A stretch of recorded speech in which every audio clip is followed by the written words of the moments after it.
From the New York City area, welcome to the Badass Counseling Show, where the master badass himself, Sven Erlandson, takes you deep and gives balm for the soul, baby.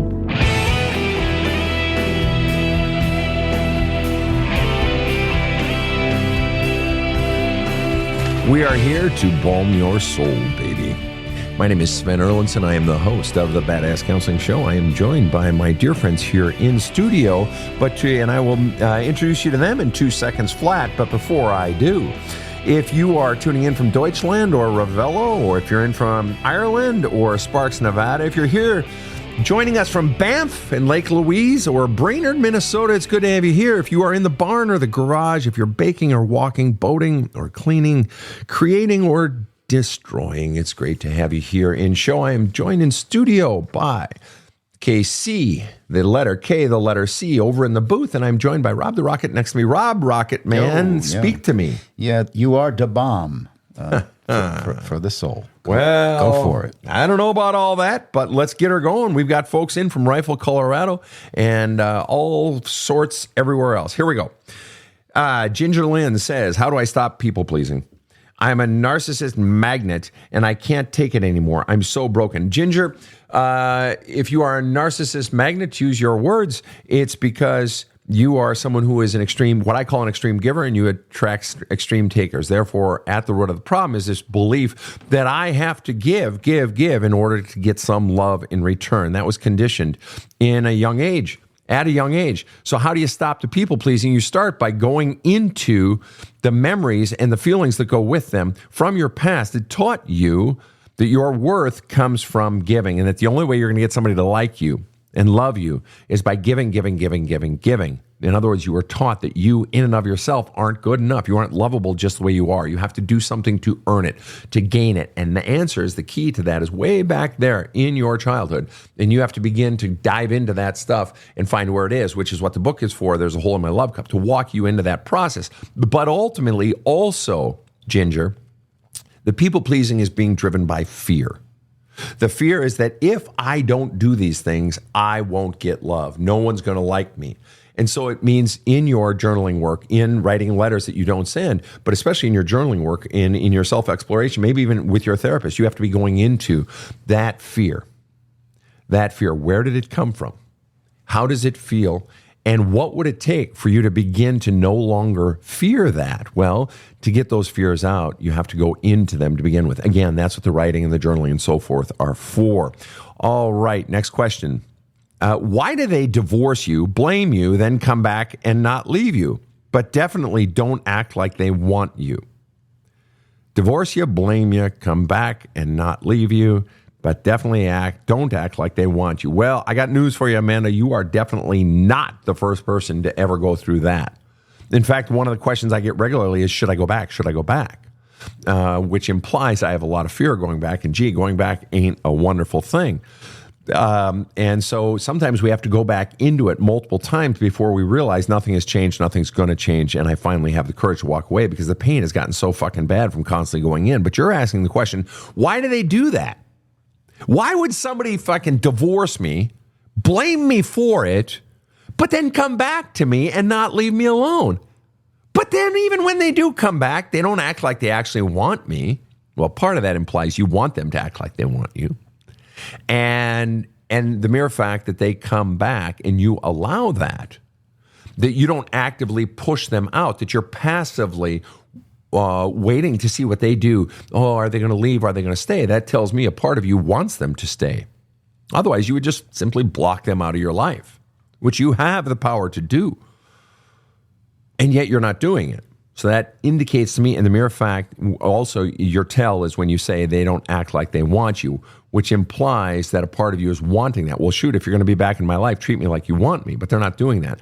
So part of you is still longing for them, and that's what you need to be going to into in your journaling, in your letter writing, is you need to be flushing out all of your feelings of wanting them, because there's still some there. Otherwise, you would not have tacked on that last sentence of, but definitely don't act like they want you.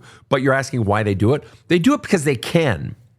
They push you away. They say, I don't want you in any form where I have responsibility to you.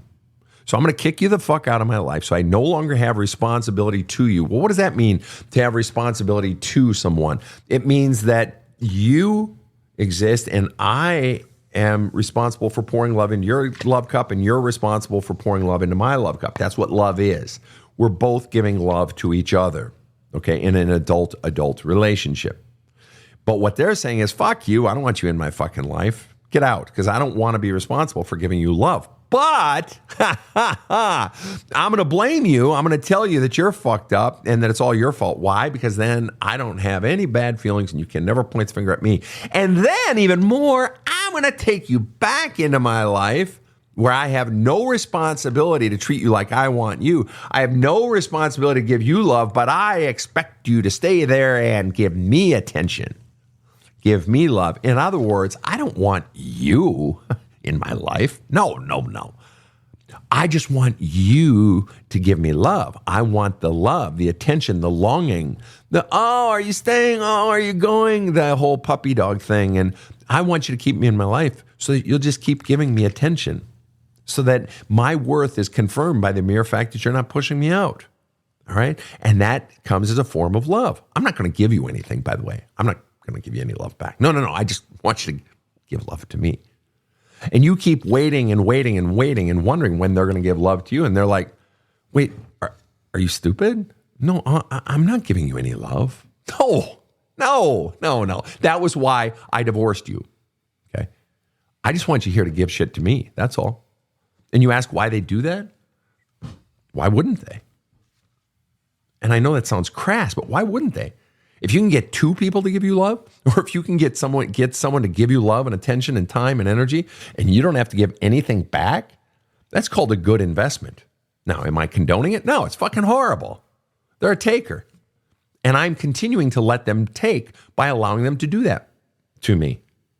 I'm allowing them to stay in my life, so I'm allowing this person to do this to me. Now, people say, you're blaming the victim, Sven. Fuck you. I'm not blaming the victim. I fucking spend my life defending victims. And what do you do when you're working with victims? Well, you help them get the pain out, but then what do you begin to teach people who have been victims? You teach them boundaries. And that's just one thing, but that's a biggie. We all talk about boundaries. So, well, why would we teach that to victims? So that in the future, they don't allow people to violate their boundaries. So I do have some responsibility for how people treat me. I do have some responsibility for defending my boundaries. Now, am I blaming you for your past? No, that's irrelevant. The point is, stop doing it. And how do we stop doing it? By getting out all the feelings that are causing me to do it in the first place, the pain, the fears, and the bullshit beliefs I've been taught about my own lack of worth. All right, next question. How do I help my teens not feel guilty for being angry at their drug-addicted father? Honestly, Brianne, this is Brianne over on TikTok. How do I help my teens not feel guilty for being angry at their drug-addicted father? Well, first of all, you convey the message that feelings are morally neutral. Feelings are, in fact, good. The experience of them is a natural response to some sort of stimulus. So, and I'm going to explain it to you roughly the way you could explain it to them. That if they hit their thumb with a hammer when they're driving a nail because they're making something, is it a natural response to yell, fuck, or ow, or to scream things and to cry and to get mad at yourself for hitting your thumb? Are those natural responses? Yes, we all know that. If somebody leaves you and says, you're stinky and I don't want to date you anymore, is it a natural response to cry about it? Feel sad? Of course. Is it a natural response to feel angry that, wait a minute, you didn't give me a chance, or you were the meanie? Are those natural responses? Yes. Those feelings are natural responses to events, to stimuli. Well, guess what? Anger is a natural response when someone has hurt you. And furthermore, when we don't allow those feelings, or what I call letting the trains into the train station, if we don't allow those feelings to come, we're blocking them up, we're stopping them up, we're avoiding them, we're shutting them down. And when we're young, we are stupid. We think And we're taught this bullshit, especially boys are taught this bullshit. It's young men teaching younger men that, oh, no feelings, that's good. No, it's good. And that's the dumbest motherfucking shit ever. And you've got to teach your boys that getting those feelings out is extraordinarily powerful, and they will become more powerful by allowing their feelings. They will become more their fullest self by allowing those feelings. Well, and how do they do it? My mom started me journaling when I was 13. And she also talked with me a lot and listened. You listening and you saying things like, the anger is good. You don't ever have to act on it. You don't have to go punch him in the face. But allowing these feelings out by, as a client of mine said, his mother told him when he was growing up in the 70s and 80s, his mother used to say to him, if you get the bad feelings out, son, you make room for the good feelings to come in. And that's a very simple explanation for a young child or maybe even a teen, but it's really good. And you have to allow yourself. That's a mother giving a child permission. And you have to keep encouraging that, and that their anger isn't bad. It's actually necessary because it gets that ouch out of them. And they don't have to take it out on their father, but to get it out, to write their their father letters that they don't send, to journal about it. It gets those feelings out, and that's a healing and powerful thing to have happen. And just one tip, encourage them to do it. Challenge them to prove you wrong. And say to them, go in there, write a letter to your father. You're not going to send, so there's no pressure. Write out every single bit of anger and sadness and rage and everything he's done to hurt you. Do it. And then let him do it. And then don't ask to read it. I mean, don't just let them have their privacy, but then ask them, what are you feeling right now? Now maybe they'll say, oh, I'm all stirred up and I got all these feelings. Okay, anything else? And don't be surprised if one of the things they say is, it actually felt kind of good. Okay, the moment they say that, praise it. Latch onto it. Encourage that. Because that is the nugget. That is the microcosm. Okay, so you've experienced that letting it out can feel good. Or if you've had a long conversation with your teenager or your adult or your wife or your husband, whatever, and they've got this stuff out and say, how are you feeling? And they say, I actually feel good getting it out. Exactly. Boom. Done. Exactly. That getting it out feels good. Therefore, it stands to reason if I do this more, yes, it hurts in the process, but it'll feel good afterwards. So the moment someone in your life says it felt good to get that out, encourage that behavior. All right, next question. Rob, you said you had one for me. I've got a few good ones on YouTube. Hard to choose, but let me just dig in here. Well, we can do more than one, Rob. Oh, well, aren't you cooperative? I love that. This is from KK, who says, no matter how much I exercise or change my hair or do anything different with my appearance, I don't feel pretty. What's the deeper issue here? You rock. The deeper issue is that you believe you don't rock. The deeper issue is that you've been taught to believe that you're unlovable, unwantable, no good, don't matter, don't exist. I guarantee it.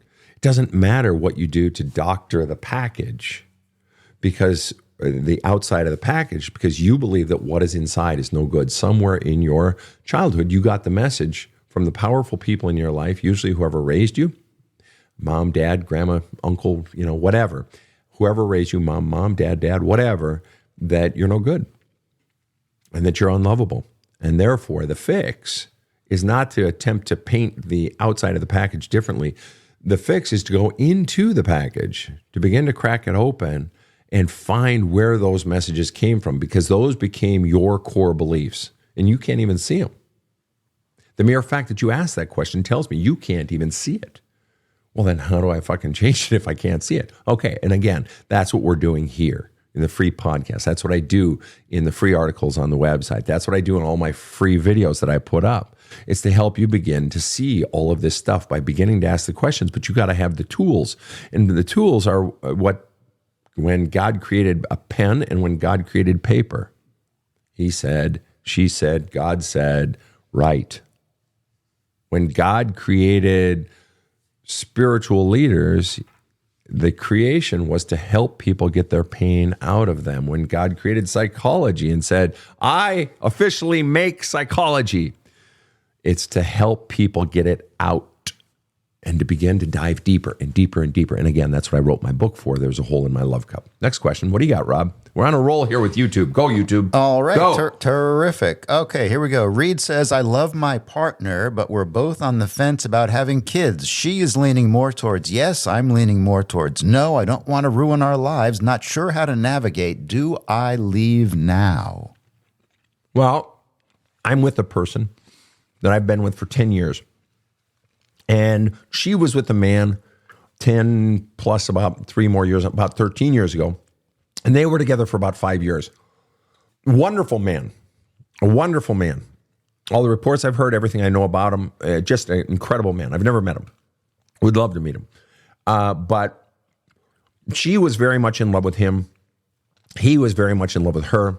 He was younger than her. He wanted kids, and she didn't. She had already had 2 kids, and she was older than him. She was in her, I think, 40s by this time. And it became the divisive issue between them. And he ended up breaking up with her because of it. Several years later, he came back.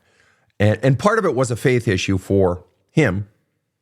But he ended up coming back to her years later and said, oops, I realized I could let go of kids, but I don't want to let go of you. But by then it was too late because in a massive exercise of poor judgment, she had found me. And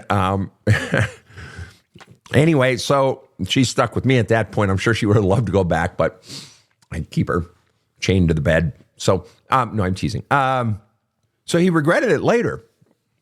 Now, age plays into a factor because if someone is at an age, he's wanting kids or she's wanting kids? He's leaning no. Right. And so here's the deal. Well, if she were my client, I would say, and age is a factor here because if you guys are planning on having children of her womb, obviously we all know there's a time factor there. And if she wants children, you have no right to deprive her of that by, she's 32, I'm 30. Oh, well, you guys got time. But what I was going to say is if she's, if her clock is saying, hey, I'm approaching 40, and you're saying, I'm not sure, you're fucking her of the opportunity to have something because the clock is ticking. Okay. But you guys are saying you don't know. I know what I tell people when they don't know what the answer is. You don't know what I tell them? I tell them wait. Because you're acting as if a decision it must be made now. Now, if you need to make a decision now, that's okay. But I would want to know why you feel the need to make a decision now. And there's no right or wrong answer. You feel what you feel. There's nothing wrong with that. But are you guys forcing a decision? Then I'd want to know who's forcing the decision. I would want to know why you're forcing a decision now. And what if you were just to wait, I don't know, give yourselves a year. I'm just saying, spitball, give yourselves a year and just trust that when the answer is right, it will come. But if you're forcing a decision, usually if one person is forcing a decision, the other person is truculent. The other person is like, I don't know. And they're going to potentially drag their feet. Whereas if you simply allowed the process to evolve organically, and maybe that organic process is her saying, you know what, I'm tired of waiting. Or maybe it's you saying, I'm tired of waiting. Or maybe it's you saying, fuck this, I got to get on with my life. I'm sick of waiting. That's okay. There's your answer. But if you don't have a clear answer, then you don't rush the decision. You trust that when it's right, you'll know, as my mother would say. When it's right, you'll know. Next, Rob? I just want you to know that Reed says, that's awesome advice. My fight or flight was saying break up now because of fear and impulsivity. Understood. Yeah. And so then what you need to do, Reed, is you need to be flushing out those feelings of anxiety. I got to decide, fight or flight, and flush that out. That's what enables us to trust. The antithesis to trust is fear. The antithesis to just going with the flow of the river of life and trusting that the answers will come, the element that works against that is the fear. And so what you need to name, Reed, is what the hell am I really afraid of in this occasion? And I don't normally do this, but Rob, if he's got an answer there, tell me. Read in one sentence or less, what are you really afraid of that's causing you to fight or flight? Rather than just sit in it, feel. The other F. Well, the other one is fuck off. But no, feel it and flush those feelings out. What ultimately is your fear that is driving this anxiety? And Rob, when he responds, let me know, okay? Do you want to hear what Reed's fears are? And so Reed's response is... Well, kids' concerns are finances, loss of freedom, state of the world, fear of becoming a single parent. I struggle with codependency. And he says he needs a session with magician Sven. He owes you a couple pizzas and beers. Pain. Oh, by the way, and the partner is a recovering alcoholic, sober, but he's concerned, he's got anxieties about that with kids in the mix. Okay, so Reed is not saying I don't love her. Reed is not saying I don't want kids per se. I just hate little human beings. Or what he's saying is he has a lot of fear. Am I hearing that correctly, Rob? Without a doubt. Okay, a lot of fear. So then Reed, having a lot of fear about anything is normal. In a way, you're an entrepreneur. Having a child is like being an entrepreneur. It's an experience you've never had before. You've seen other people do. It's simultaneously exciting and terrifying. It's like that big roller coaster at the amusement park, and you've never been to this amusement park, and this particular roller coaster is bigger than one you've ever been on. And you love roller coasters, but holy shit, this one's double the size of the biggest one I've ever been on. It's exciting. You want to do it. You're terrified. And finally, you buy your ticket, you wait in line, you get on it, and it's going tick, tick, tick, tick, tick, tick, tick, tick, tick, tick, tick, as it goes up that first big hill. And you're like, what the fuck have I done? What the fuck have I done? What the fuck? And you're terrified, but you're excited. And then you go over the top, and the last car tops it, and all of a sudden you're on this exhilarating ride. And there's sheer terror, there's excitement. That's what it is to be an entrepreneur. That's what it is to have a child. But no, Reed, let's be honest, you don't have children for fun and happiness. You have children for fulfillment. Dude, my father was a pastor for 70 years, whatever the hell it was. And he used to counsel couples. And he even told me when I was getting into ministry, he told us as kids, he says, I always tell couples when they're thinking about getting married and they say, we can't afford it yet. We can't afford getting married, or we can't afford to have kids. Dad, who had 6 kids, and they had a few miscarriages and maybe a stillbirth in there as well. But Dad said, shoot, you wait till you can afford a kid. You're never going to have a kid. Rob? You want to chime in here? No, I was going to say that. I was also going to say there's no greater joy in the world and no greater pain in the ass. That's it. And so, Reed, your fears are normal. Everybody on here who's a parent knows this. They're all shaking their head like, oh, kiddo. And loss of freedom, absolutely. That's legit, Reed. And so what you got to do, brother, is you got to go into all those feelings and give them the honor of the light of day. And I don't even mean in sharing them to your partner, because you got this whole inner world of fears going on inside of you. Now, you don't need to dump all that on your partner. You can share bits and pieces, but she ain't your fucking psychologist. Be your own psychologist, or see a psychologist or a therapist or a clergy person who's actually good at counseling, which tragically isn't always the case, although that's true of psychologists and therapists too. But a lot of great ones out there. Or do it on your own. Get a pad of fucking paper and a pen and start writing all your fears out. And write on there, what's my fear today regarding having a child? List them all, bullet point them all, and then break each one of those down. So number one was, finances. Well, then write more about that. What's really the fear? The fear that I'll pump all this in and that will hamstring me and I won't be able to do X, Y, or Z. And then go on to letter B, or number 2, what was your second point? And write that out. And then write out, well, if that did happen, what would I feel? And then write out, write out possible upsides. Write out what it is you most fear losing. All of it, Reed. The more you purge all of that out, you want to know what you're going to have. And this is a good lesson for if you ever do have kids, because you can teach it to your fucking kids. The more you get out all your emotions and all those thoughts tumbling around in your fucking head like an industrial clothes dryer at a hotel full of towels and sheets and tumbling at intense heat. And the more you let it tumble, rather than pulling the shit out, the worse it gets, the hotter it gets. Take it out of the dryer, Reed. And the more you get all those emotions and all those thoughts out of you, you want to know what you're going to begin to have. You're going to begin to have clarity. Because the emotions are so fucking charged, they keep you from your own clarity. I was in a session with a client today, fella in his, over middle age, over 50. I don't need to get more specific than that. Had an extraordinarily successful career, blue-collar guy who built a huge business. Just a gem of a man. Love the guy to death, really and truly. And I asked him, I'll just call him Mutt. I asked Mutt, Mutt, in your business, what was the success rate of decisions you made from an emotional place? Like you're angry at a customer and you're sick of him, you tell him to go fuck himself or whatever it might be. Whenever you made emotional decisions, what was the success rate of those emotional decisions? And he laughed.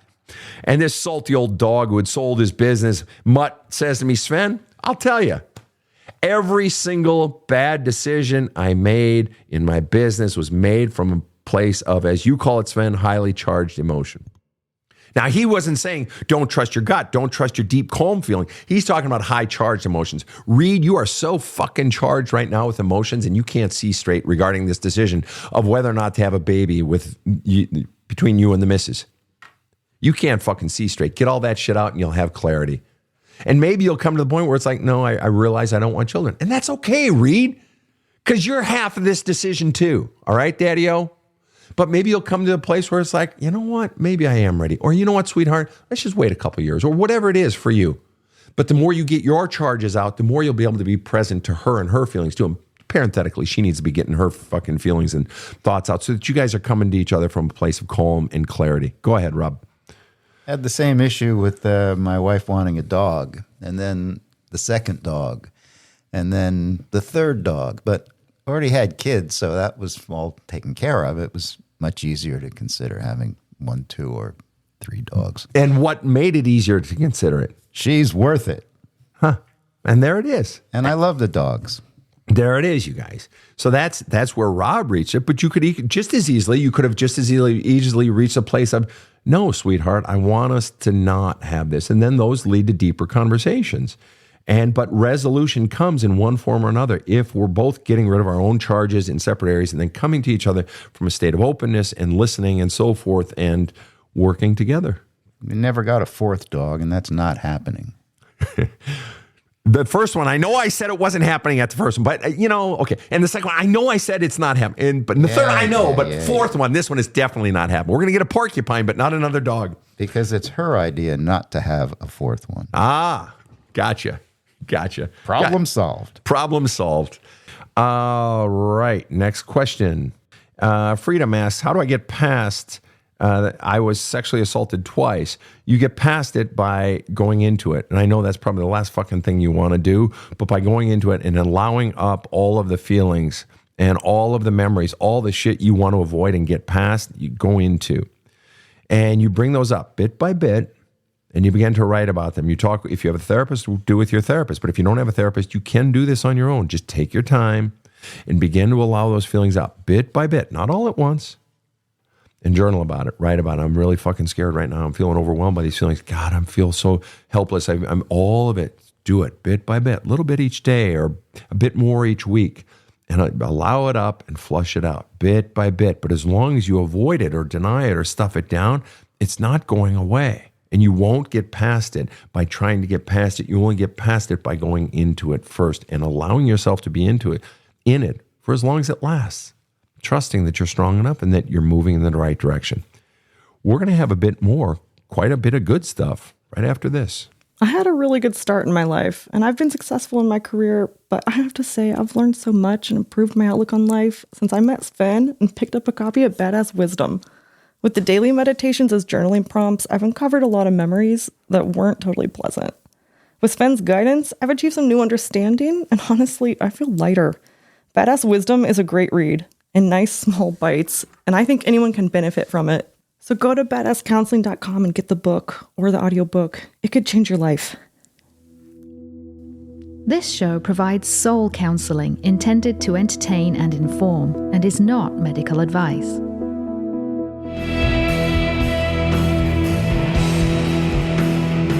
Now, back to the badass. Hi, guys. We're back. I've got a question here on Facebook from Dean Jacob. Am I in the wrong for wanting to leave because of immaturity and pressure to get married and differences between us?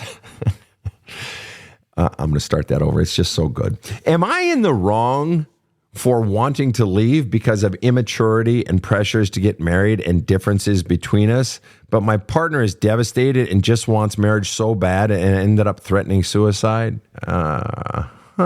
Anybody want to guess the gender of this person? Not that it matters. Whose immaturity do you think they're referring to? Oh, attacking the questioner, Rob. Ouch. I didn't know. I was simply asking. All right. That's a fair question.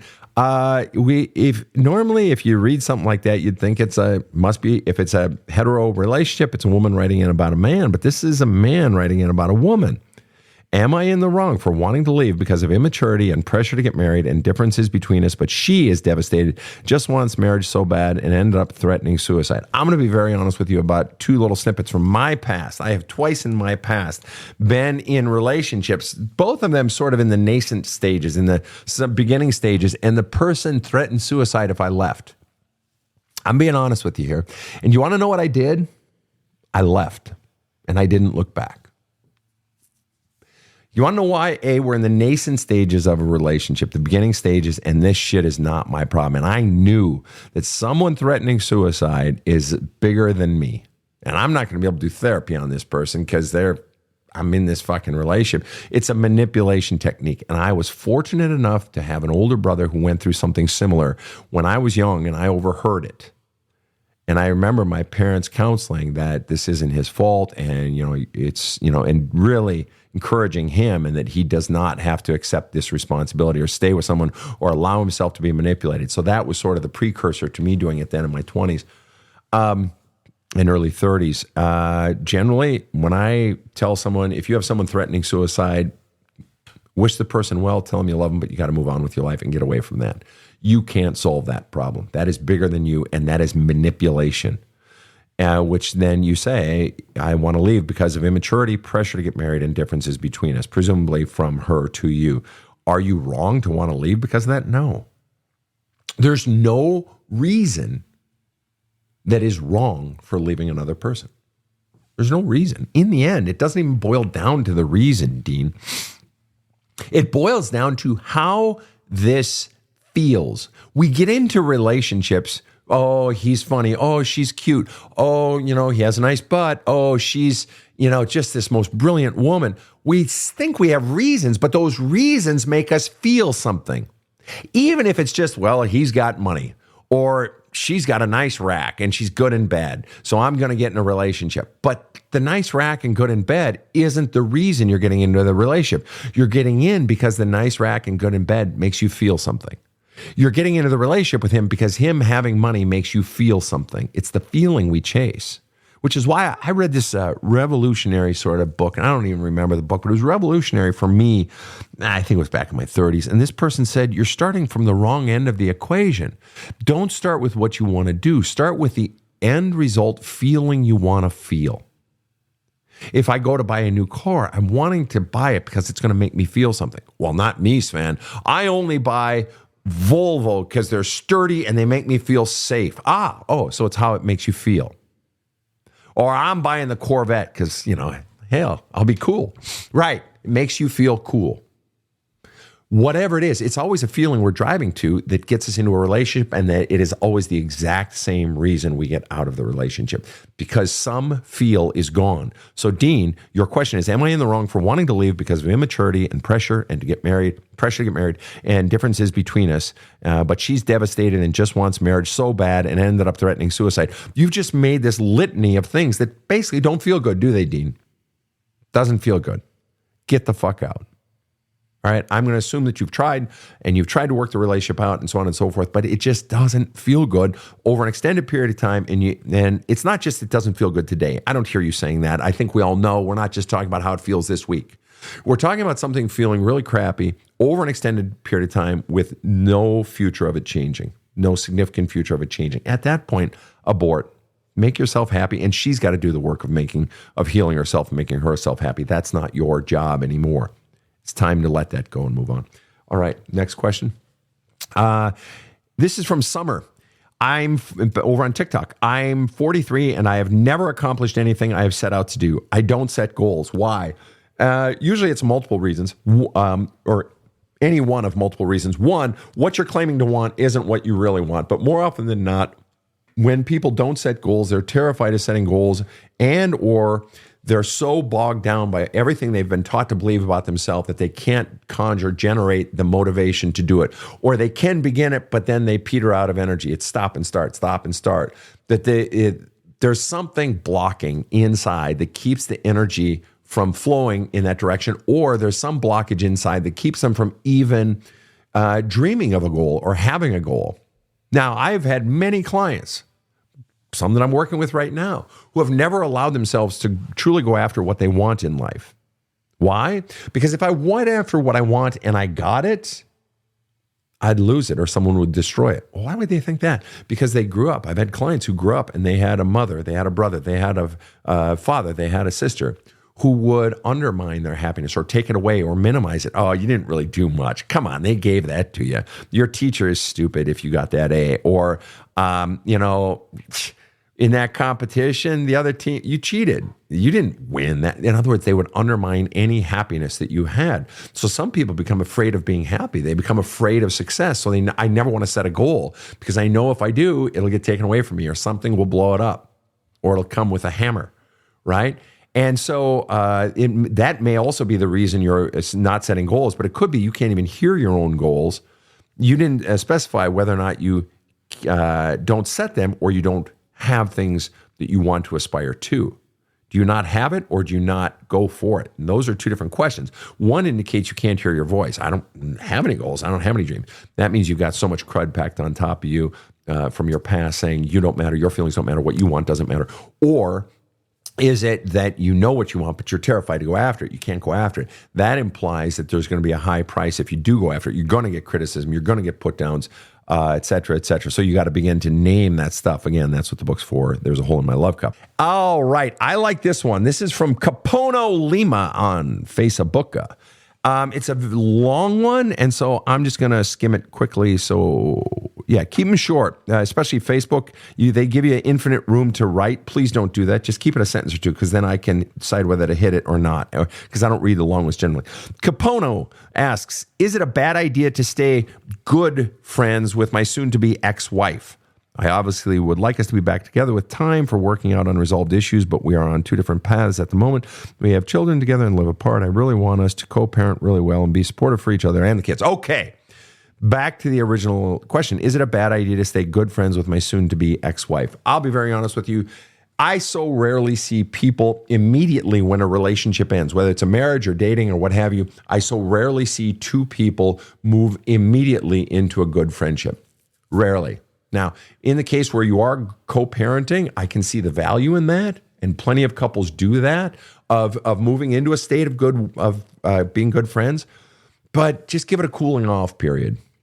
Give it a year where you just decide, hey, if we decide to be friends in a year, let's be friends. But in the meantime, let's strive to be respectful. Respectful. Okay? You don't have to be friends. Strive to be respectful because you are co-parenting. And respectful in the form of the best needs of the kids, highest needs of the kids, and respectful of each other, and just doing our best to work together. Okay, then because friendships, usually if someone's wanting to be friends, let's be friends after a breakup, it's usually because either A, that person wants to hold on because they're holding on to the hope that we might get back together, or B, it's the other person saying let's be friends because they don't want to just say get the fuck out of my life. They want to give you the sort of that slow walk out of the relationship. It's depending on which person it's coming from. Usually if someone's wanting to be friends, they're either wanting to reunite or they're wanting you to get away, but they don't have the courage yet. And let me tell you how that little fucking story ends. The person who's saying, let's be friends because they want to stay in your life, hoping to weasel their way back in the door because you haven't fully shut the door. They're going to be on you like a puppy who just won't shut the fuck up and stop just following you around everywhere. They're going to try at every turn to try to get back into your life. And eventually you're going to get so sick of them that you got to bring down the hammer a little bit and say, listen, it's done. Okay. It's done. Why didn't you hear me the first time? To which they would be justified in saying, because you didn't say so the first time.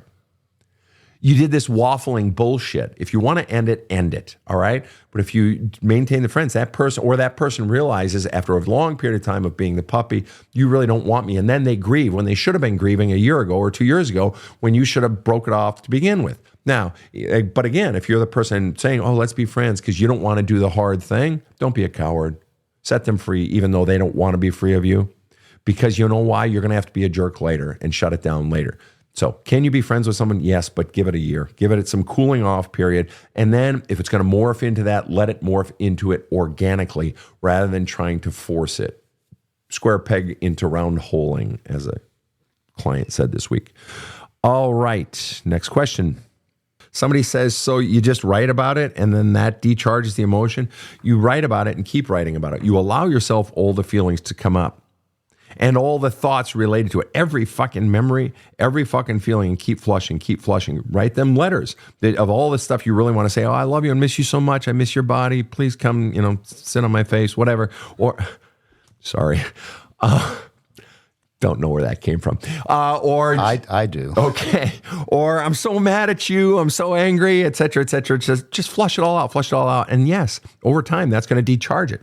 Depending on the significance, the amount of emotion you have towards that person, it's going to require more of that to flush it all out. But the more you do that, you're going to become lighter. It happens all the time. I fucking guarantee it. If you're going down deep into all the shit, everybody's saying, whoa, Sven, what did you just say? Okay. Right. Rob, go ahead. You said you had one for me. Yes, from YouTube. This is from Roxy Hula. Figured out a pattern in my significant other where he seeks female friendships that make me uncomfortable. I communicate how it makes me feel, and in turn, he remains friends and hides it. How can we stop this pattern? He has female friends, but along our 14 years, there have been a few who've crossed a line. Most recently, physically, just a kiss, but even bigger emotionally. Roxy. If you and I were sitting, having a drink. I had a drink last night. Basil bourbon lemonade. Fucking hell, that was good. So if we were sitting having a basil bourbon lemonade together, and you asked me this, Roxy, it would be along the lines of the responses you're getting right now from followers on the live on TikTok and Facebook. Lori over on Facebook is saying, nope, Roxy. And ABC on TikTok is saying, run, Roxy, run. Kelly's saying, oh, hell no. Firefly is saying, Roxy, run. Why are they saying that? They're saying that, Roxy, because you're proving over 14 years that you're staying with someone who is mistreating you. Roxy, if you are being mistreated, you have to walk away. By you continuing to stay, you are allowing this treatment. You said, how do we change it? He has no interest in changing it. That is clear. He doesn't. He keeps doing it over and over again. Am I blaming the victim? Am I saying you're at fault for what he's done? No fucking way. He's a dick. If he truly loved you, he wouldn't do that stuff. That's just fact. End of story. And he keeps doing it. And the mere fact that he's hiding it says he knows he's fucking guilty. Well, otherwise, why hide it? If it's innocent behavior, if I go out today and I build a fire because, one of our daughters is having a birthday party and having some friends down, she's in her 20s. And if I build them a fire and I come inside and my girlfriend says to me, Sven, what were you doing out there? And I say, I built a fire for the kids to have a fire. And she'd be like, oh, okay. It's boring, but okay. Now, why? Because that was an innocent behavior. It's big deal. You built a fucking fire. But if I said to her, nothing, she'd be like, no, what were you doing? And I say, oh, nothing. It was no big deal. But what was it? Okay, no, somebody only hides their shit when they're hiding something. He knows he's wrong. And somewhere in you know it's wrong, which means if we were having those basil bourbon lemonades, it would be this. I would want to ask you, what is your fear, Roxy? What is the fear that has kept you enduring this shit that hurts so fucking much? That has kept you enduring it for so fucking long? You are terrified of something, Roxy.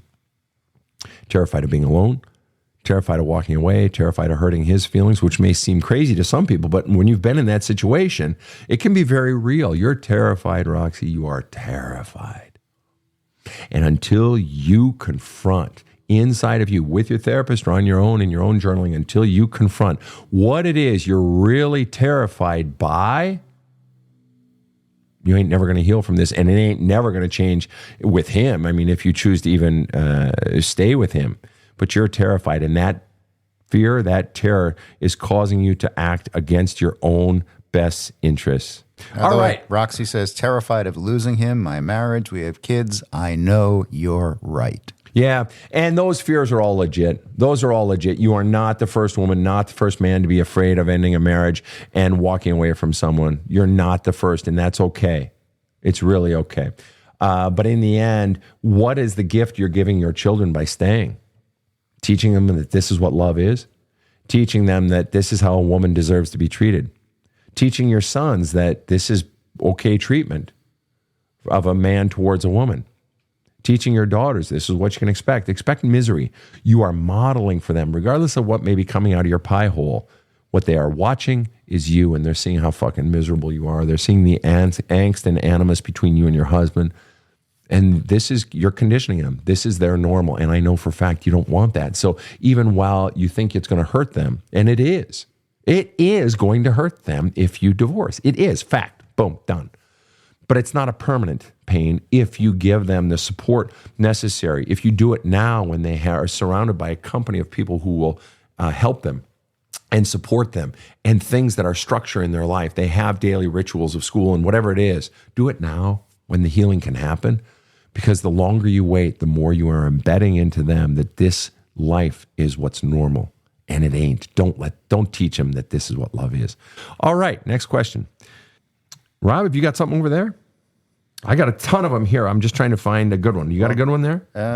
I think I'm terrified of growing and working on my stuff because I'm scared of outgrowing the people that are closest to me. Oh, yeah, for sure. No, that's a great one. What's the name on that one, Rob? That is Dead Soul Cutie. Dead Soul Cutie. No, that. We just did a counseling session with someone prior to this. An hour ago, and to air as a podcast, and in a month or whenever it airs. We just did that episode, and that's precisely what this person was afraid of. She had lived her whole life, and she's now 51, and she had lived her whole life with all of this pain and living this way under the burden and all this weight and all this self-loathing and so forth. And one of the things she was afraid of, well, who am I going to be after this? I don't know who I am. I've gone 50 years living this way. Now you're asking something slightly different. I don't know who I'm going to become, and I don't know the result of that on the people around me. They may not want me. And one of the things I talk about in my book, There's a Hole in My Love Cup, one of the things I talk about is the more you have the courage to be, say, do, and become on the outside who you really are on the inside, the more you have the courage to be, say, do, and become, three things will happen. One, you'll start to lose people. Either they'll walk away from you or you'll walk away from them. Either they'll, distance you somewhat or you'll distance them somewhat, or it'll be a total going the other way. You're going to lose some people. Why? Because there are people who are conditioned by and married to, metaphorically speaking, or literally, who you've always been. So if you change, they didn't get into the relationship with the person you're changing into. They got into a relationship with the person you were. But there's a comfort zone of having these people, whether it can be a lover, it can be a best friend, it can be a brother, a sister, a mother, a father. And they want you to be who you've always been. And it's scary to think of walking away from the security blanket of the people you've always had in your life. Maybe people you even love or who even claim to love you. That is scary. And so ultimately what you're facing is the question of who do I choose? Do I choose me or do I choose them? Trusting that if someone truly loves me, they will choose the authentic me as well. And if they don't, they won't. And it sucks and it's painful and you will grieve and it will be sad and it will be hard. But in the end, you'll move through it because what you are choosing is you. You're not choosing anything bad. You're just choosing the version of you that makes you happiest, right? And the second piece of that part of be, say, do, and become who you really are is you begin to effortlessly attract people who love who you're becoming, or who love that you merely have the courage to become. So you will lose, but what you'll gain is people who validate and love and interact with your authentic self, and that you will discover is infinitely more gratifying than the security blanket of someone who only loved you for being who they wanted you to be. And then the third piece is shit starts to fall out of the sky, good shit. And people always say, oh, that's nonsense, yeah, till you do it. Just wait and see, motherfucker. All right. Breakaway asks an interesting question. How do you reconnect with self after years of flushing out emotions? Breakaway, there's something you have not flushed out yet. Because if the reconnecting to self doesn't happen effortlessly, it means there's still something blocking you. Because underneath all of the pain and all of the feelings and all of the fears and the bullshit beliefs you've been taught about yourself is your authentic self. And it grows effortlessly. It blooms effortlessly. So yes, while you've flushed out all the emotions, either A, there are more emotions down there. Probably the most powerful ones are the ones you're most afraid of. The really scary ones like hatred, like anger, like rage, like extreme sorrow. There are either extremely powerful feelings in there that you haven't touched, or the other thing that isn't a feeling, and that is the core beliefs you've been taught to believe about yourself that you can't even see, to which the logical response was, well, how the fuck do I get something out of me if I can't even see it? And that's what these free broadcasts, the podcasts are for, the free articles on the website, all the 1,000 plus free videos I've done, as well as the book, There's a Hole in My Love Cup, and my book, Badass Wisdom.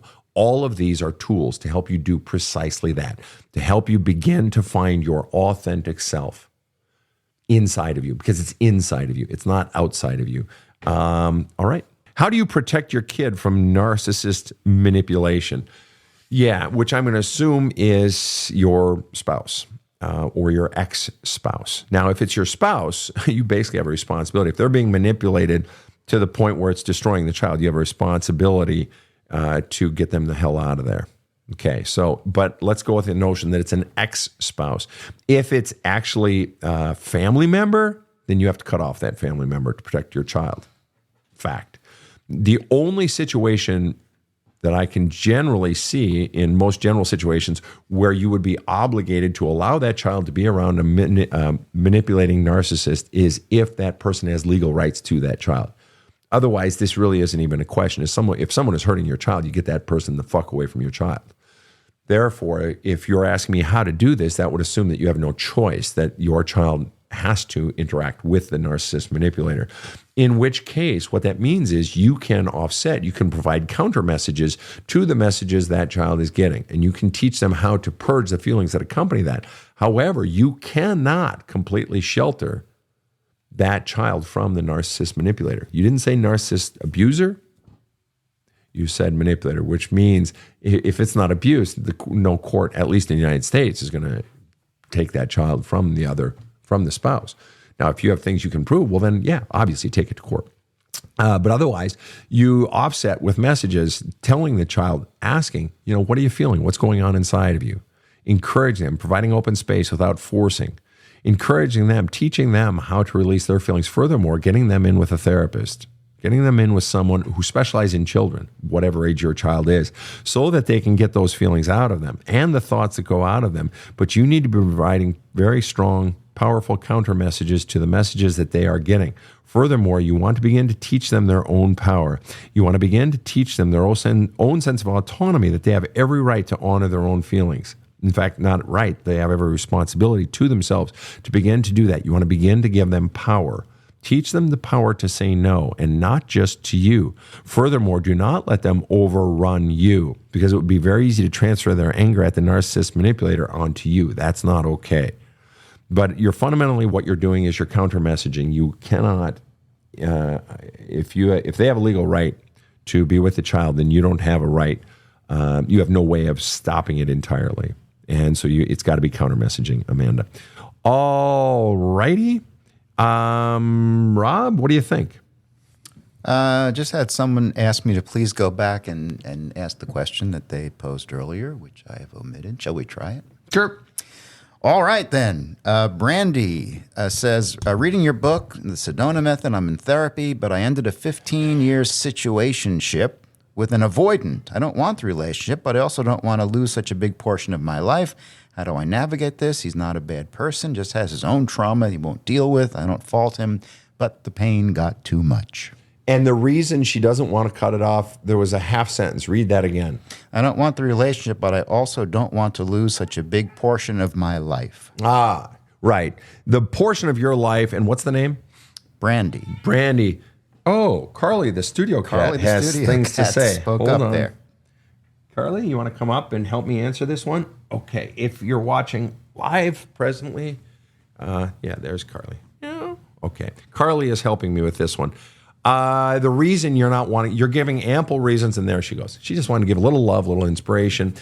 The reason that you give a litany of reasons for why you want to leave the relationship. And clearly those are powerful enough because you are leaving, but you don't want to cut them out. Why? You want to know the reason you don't want to cut him out entirely, even though in simple terms he's a drag and it's sucking the fucking life out of you. The reason you don't want to cut him out entirely is because he was a source of love in your life.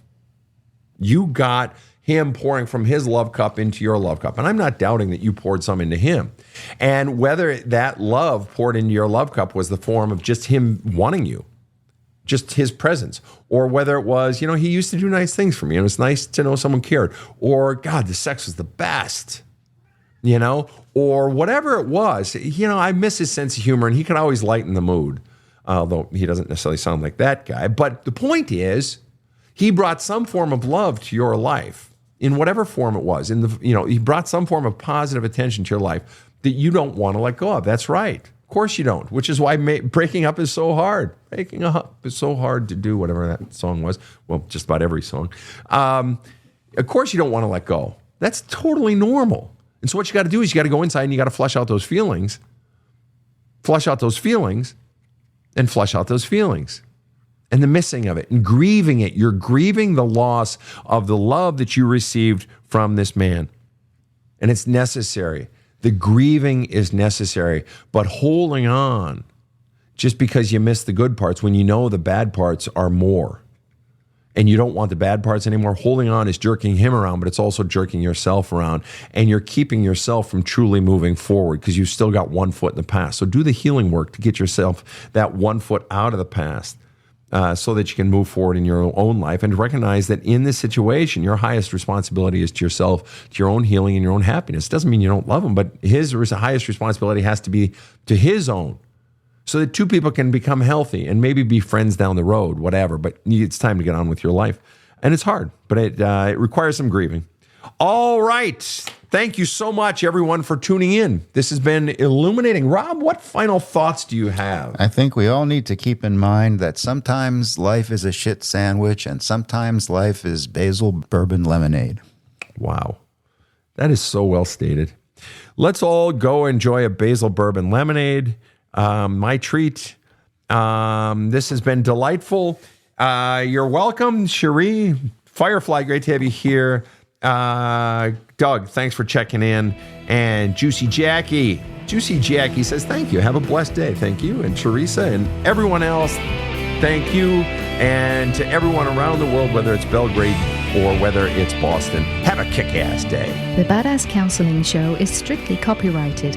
No copies may be made without the express written consent of the Badass Counseling Show, LLC.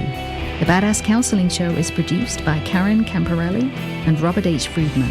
Executive producer Sven Erlandson. Original music by two-time Emmy Award-winning composer Trevor Morris. Have a kick-ass day.